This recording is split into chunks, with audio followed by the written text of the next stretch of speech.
നിലവിൽ മറ്റൊരു കോപ്പ അമേരിക്കയ്ക്കു വേണ്ടി ഫുട്ബോൾ ലോകം ആകാംക്ഷയോടെ കാത്തിരിക്കുകയാണ്.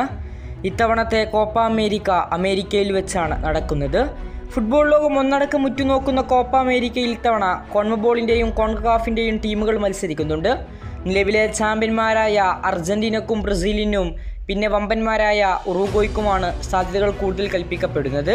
ഇപ്പോൾ ഇതാ ബ്രസീൽ തങ്ങളുടെ കോപ്പ അമേരിക്കക്കുള്ള ടീമിനെ പ്രഖ്യാപിച്ചിരിക്കുകയാണ്.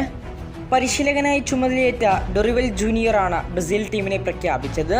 നിരാശാജനകമായ വാർത്തയെന്തെന്നാൽ പരിക്കുമാറി ബ്രസീലിയൻ സൂപ്പർ താരം നെയ്മർ തിരിച്ചെത്തുമെന്ന പ്രതീക്ഷകൾ ഉണ്ടായിരുന്നെങ്കിലും സ്ക്വാഡ് പ്രഖ്യാപിച്ചപ്പോൾ സൂപ്പർ താരമായ നെയ്മർ ടീമിലില്ല. അതോടുകൂടി നെയ്മർക്ക് ഈ കോപ്പ അമേരിക്ക നഷ്ടമാകുമെന്നത് ആരാധകരുടെ കണക്കുകൂട്ടലുകളെ ശരിവെക്കുന്നതാണ് ബ്രസീൽ ടീം പ്രഖ്യാപനം. മോശം ഫോമിലുള്ള കസമീറോ, റിച്ചാർലിസൺ എന്നിവർക്കൊന്നും ടീമിൽ അവസരം ലഭിച്ചിട്ടില്ല. ബ്രസീലിൻ്റെ ടീം പരിശോധിച്ച് നോക്കാം. ഗോൾ കീപ്പർമാരായി അലിസൺ, ബെൻഡ്രോ, എഡേഴ്സൺ.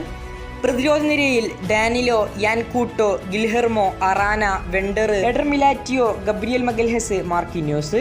മധ്യനിരയിൽ Andreas Pereira, Bruno Guimaraes, Douglas Luiz, Joao Gomes, Lucas Paqueta. മുന്നേറ്റ നിരയിൽ Endrick, Evanilson, Gabriel Martinelli, Raphinha, Rodrigo, Savinho, Vinicius junior.